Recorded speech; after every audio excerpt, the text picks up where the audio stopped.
Bonjour Julie. Bonjour Laurie.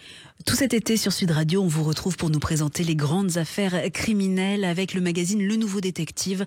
On s'intéresse ce matin à l'affaire Marie-Hélène Audoy, cette jeune femme disparue le 21 mai 1991 dans les Alpes-Maritimes. Depuis 33 ans, sa mère ne cesse de la chercher. Et justement, aujourd'hui, je vous amène chez sa mère, Annie Audoy. Le papier peint est tapissé de coupures de presse et de photos. Sur le bureau, des piles de dossiers et des carnets aux pages noircies donnent une idée du travail abattu. Dans son petit appartement d'Antibes, justement, Annie Audoy rassemble tout ce qu'elle peut trouver sur l'affaire qui occupe chaque seconde de son temps, chaque parcelle de son esprit depuis 33 longues années. À 76 ans, cette dame travaille encore sans relâche chaque jour. Et elle compte bien continuer jusqu'à son dernier souffle, comme l'a fait son mari Jacques, décédé en 2011. Comment pourrait-elle en faire autrement ? Depuis le 21 mai 91, Annie Audoy ne vit plus que pour répondre à une seule question. Qu'est-il arrivé à sa fille Marie-Hélène ? Marie-Hélène avait 22 ans. C'était une belle brune élancée aux yeux d'un vert profond. Le jour de sa disparition, elle quitte Cagnes-sur-Mer au volant d'une sa Renault Super 5 blanche pour commencer sa journée de travail. Elle est vendeuse itinérante pour un groupe pharmaceutique et elle arpente la Côte d'Azur pour placer ses produits dans les officines. Dans les prochaines 24 heures, elle doit passer par Monaco, par Digne-les-Bains, dormir à Briançon avant de rentrer chez elle. À 14h15, elle est comme prévu dans la Principauté où elle s'arrête à la pharmacie médecin. Elle discute un instant avec la préparatrice, mais elle est pressée et elle ne s'attarde pas. C'est la dernière fois qu'un témoin oculaire l'aura identifiée. Voilà. Et 4 jours plus tard, sans nouvelles de leur fille, Annie et Jacques Audoy se rendent à Cagnes-sur-Mer. Marie-Hélène et son compagnon y occupent un 4 pièces. Cela fait 4 ans que le couple vit une relation tumultueuse, alternant séparation et réconciliation.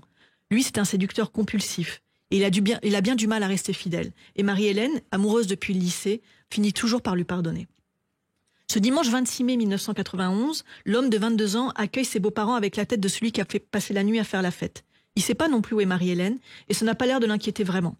Le lendemain, les 2 parents angoissés vont signaler sa disparition au commissariat. Mais l'accueil des policiers est tout aussi indifférent. Marie-Hélène, elle est majeure et vaccinée. Son nom n'apparaît pas dans les registres des hôpitaux. On n'a signalé aucun accident impliquant une Super 5 blanche.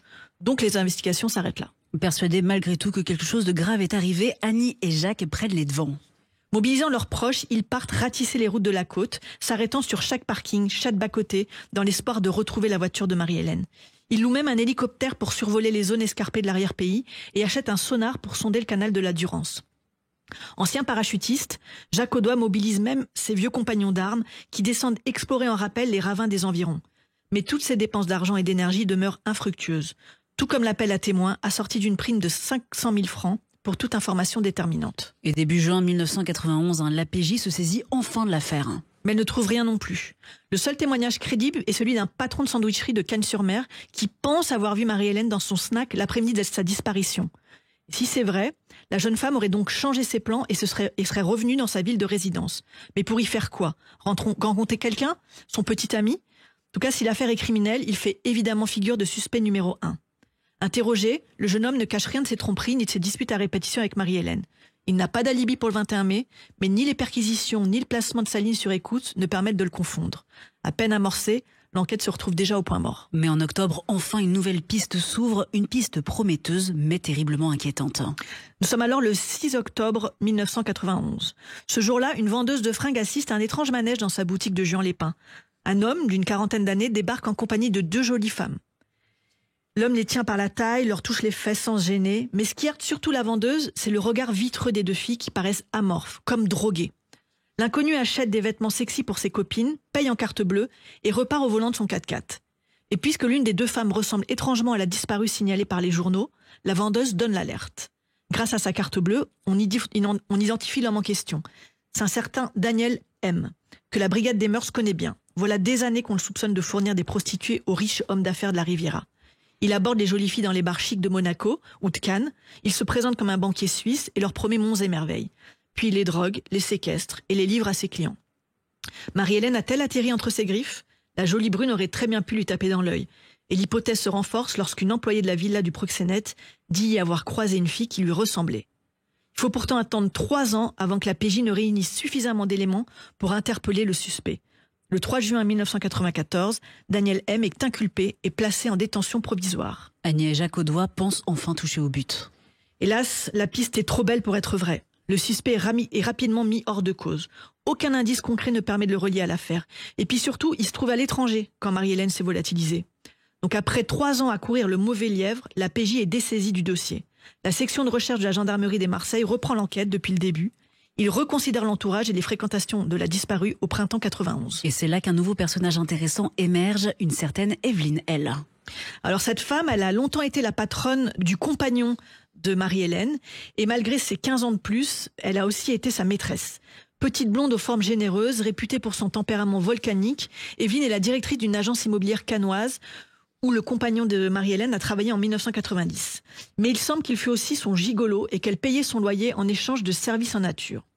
Sauf qu'à l'été 90, Marie-Hélène découvre ce petit extra et une dispute éclate. Son compagnon promet de ne plus revoir Evelyne et démissionne. Mais sa patronne le prend très très mal. Elle menace Marie-Hélène de lui crever les yeux. L'histoire aurait pu s'arrêter là. Mais le problème, c'est que le compagnon de Marie-Hélène, il aime jouer avec le feu. Et après quelques mois dans le droit chemin, il renoue avec Evelyne, lui soutire de l'argent et s'achète une BMW.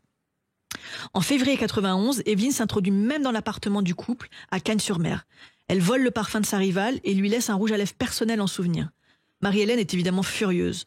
Son compagnon oblige son ancienne patron à lui présenter des excuses. Evelyne s'exécute en pleurs. L'humiliation est terrible. Est-ce que c'est à cause de cet épisode que le 6 mai, Marie-Hélène retrouve ses 4 pneus crevés? Evelyne aurait-elle ensuite joué un rôle dans sa disparition? Le 26 mars 1996, en tout cas, les enquêteurs la placent en garde à vue. Oui, parce qu'ils ont découvert que la dame a des relations dans le monde des voyous corses notamment, et des gens du voyage. En mai 91, elle a versé 200 000 francs à une gitane. Le prix de la vie de Marie-Hélène? La question qu'on se pose. Autre détail intriguant, dans un agenda retrouvé dans le garde-meuble loué par ses soins, Evelyne a souligné la date du 21 mai 91 de 2 traits. C'est la seule page ainsi à noter. Pourquoi? Et puis il y a ce coup de téléphone que le compagnon de Marie-Hélène lui a passé ce même 21 mai à 16h19. Un appel de quelques secondes à peine, dont elle dit ne pas se souvenir, mais qui a de quoi intriguer. Mais faute de preuves, la blonde est elle aussi mise hors de cause. Jacques et Annie Audois se retrouvent désemparés. En 2011, le père de Marie-Hélène décède. Puis 2 ans plus tard, c'est le coup de grâce pour Annie. La justice prononce un non-lieu. Affaire classée. Mais pas pour elle. Au milieu des piles de dossiers dans son appartement, un téléphone est toujours actif pour recueillir les appels éventuels de témoins. En attendant un miracle, Annie lit et relit le dossier à la recherche de la faille, du mensonge qui pourrait enfin trahir le ou la coupable. Même 33 ans après, elle ne lâchera rien. Tous les matins sur Sud Radio, les grandes affaires criminelles avec vous, Julie Rigoulet. On vous lit également chaque mercredi en kiosque dans Le Nouveau Détective.